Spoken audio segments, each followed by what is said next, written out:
Hola amigos, ¿cómo estás? Welcome to my channel Hola amigos, me llamo Ekta.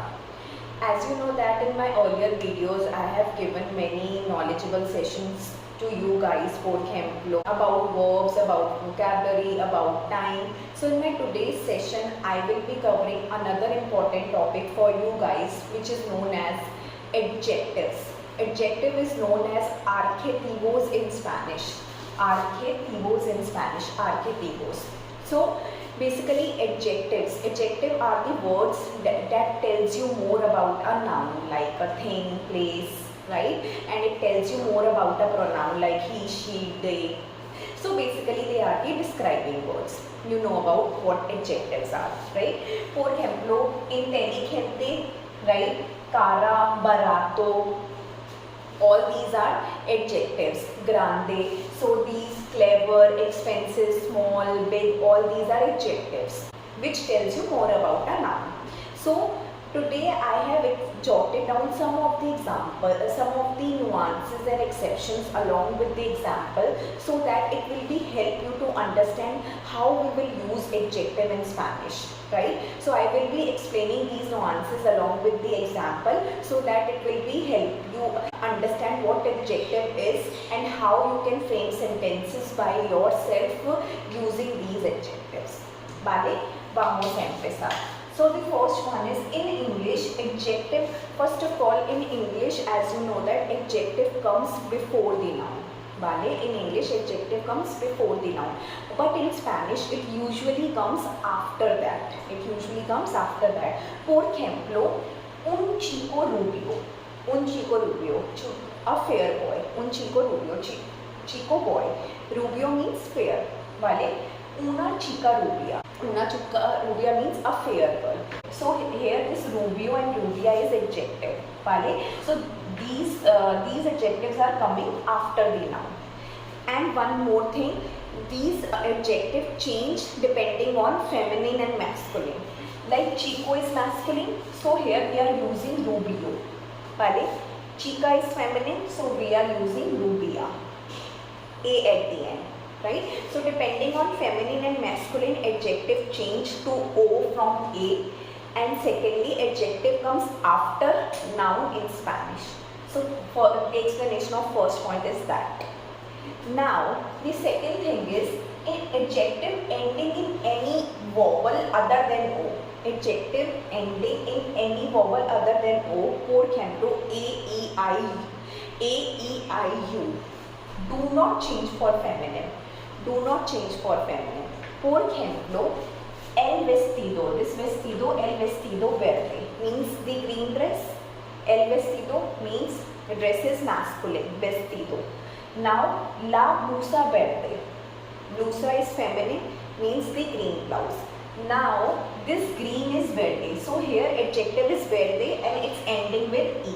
It's ending with E. So those adjectives which are ending with A, E, I, U, they are not changing with feminine. They are not changing with feminine. For vestido as well we are using verde. For blusa as well we are using verde. Like here we are changing rubio to rubia depending on masculine and feminine. But here we will not change if adjective ending with A, E, I, U. So, el vestido verde, la blusa verde. I'll give you one more example. John es un chico grande. Grande here is adjective ending with E. John is a big boy. Here, chico masculine. Una casa grande, a big house grande. So, either both with feminine and masculine, this grande will be same. Vale. The next point is vale. Now the adjective of nationality or place, adjective of nationality or place ending in a consonant, add A for feminine. Vale, por ejemplo, un periódico inglés, un periódico inglés. So this periódico is newspaper and it's masculine. So an English newspaper. Now when we are talking about feminine, por ejemplo, una revista inglesa, an English magazine, an English magazine. Vale, an English magazine. So when we are talking about feminine, we add A. We add A for nationality or place. So, un periódico inglés, una revista inglesa. Una revista inglesa. ¿Vale? I'll give you another example. Por ejemplo, el vino español. Spanish wine, el vino español. Spanish wine, vino masculine. El vino español, Spanish wine. But when we are talking about something in feminine, por ejemplo, la lengua española, then we will add a after it. Vale? Now the next one is adjectives ending in or in the masculine. Adjective ending in or in the masculine changes to ora for feminine. Changes to ora for the feminine. Por ejemplo, un niño encantador. Un niño encantador, a charming little boy. If we are talking about feminine, then una niña encantadora. Encantadora, a charming little girl. So when this or changes to ora in feminine. Ali? The next one is adjectives ending in an, on, and in. In the masculine, change to ana, ona, and ina in the feminine. Por ejemplo, un gesto burlón. Un gesto burlón, a mocking gesture. ¿Vale? When we are talking about feminine, una sonrisa burlona, a mocking smile. ¿Vale? So this on changed to ona. I'll give you another example. Un hombre parlanchín. ¿Vale? Un hombre parlanchín. If we are talking about woman, then it's una mujer parlanchina. Una mujer parlanchina. Vale? So a chatty man or a chatty woman and chatty woman. So this parlanchin ina changed to this in changed to ina. The next example, the next point to remember is adjectives ending in a consonant in the masculine or feminine singular. Adjective ending in a consonant in masculine or feminine singular, add es in the plural. Por ejemplo, un chico muy hablador. Un chico muy hablador. Change to unos chicos muy habladores. ¿Vale? I'll give you another example. La tendencia actual. La tendencia actual. Change to las tendencias actuales. This we have ended es when we are talking about the plural. Here also when we are talking about plural, we are adding es. Vale? The next example is z at the end of singular adjective. If we are talking about z at the end of singular adjective, changes to ces, changes to ces in the plural. Ces in the plural. Por ejemplo, un día feliz, ¿vale? Un día feliz, happy day, changes to unos días felices.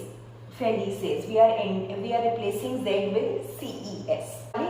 So, un día feliz, a happy day. ¿Vale? This z replaced with, when we are talking about plural, we will change this z to ces. Unos días felices, happy days. ¿Vale? Okay, the next one is adjective describe a mixture of both. When adjective describe a mixture of both masculine or feminine, when adjective describe mixture of both feminine and masculine nouns, use masculine plural form of adjective. Por ejemplo, bread and fruit are cheap. Let's say bread and fruit are cheap. We call el pan, bread we call as el pan in Spanish, and fruit we call as la fruta. ¿Vale? So el pan y la fruta son baratos. Son baratos. So we are not using feminine plural form, we are using masculine plural form. So el pan y la fruta, we have two things. That means it's plural. So el pan y la fruta, we are using masculine plural form of adjective. So son baratos. Baratos is plural and masculine. So el pan y la fruta son baratos. The next one is invariable adjective, which do not, there are some adjective which do not change in the feminine or plural. Por ejemplo, las chaquetas azul marino, navy blue jackets. Las chaquetas azul marino, so they do not change for feminine or plural. Vale? Next one is following adjective drop final o before masculine singular noun. Before masculine singular noun, right?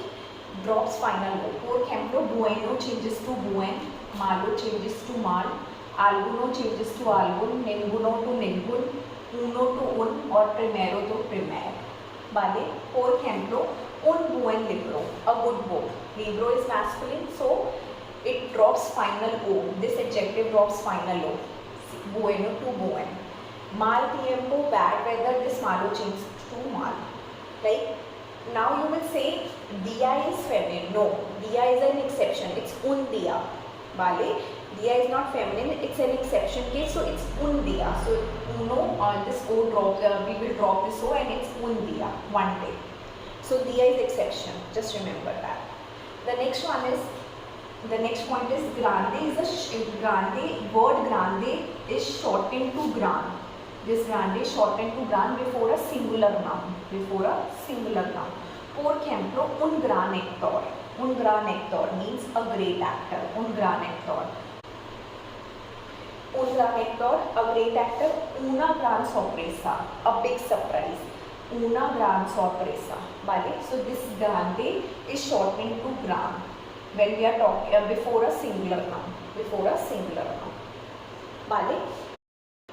Okay, the last point is this siento changes to cien. Siento changes to cien before all plural nouns. Siento changes to cien before all plural nouns as well as with mil, as well as before mil and millones. Por ejemplo, 100 años. 100 years, 100 años. 100 millones. 100 millones. 100 million. Vale? 100 mil euros. 100,000 euros. 100 mil euros. So 100 años, 100 millones, 100 mil euros, 100,000 euros. So these are the couple of, in fact I will say these are a lot many nuances and exceptions which I have explained you with the help of example. I'll request you to thoroughly review this video, and if you have any sort of questions and doubt you can ask from me, you can mention in my comment box. Hope this adjective session seems very fruitful for you guys and very self-explanatory as well. I will be soon coming with my next video. Until then, see you soon. Adios.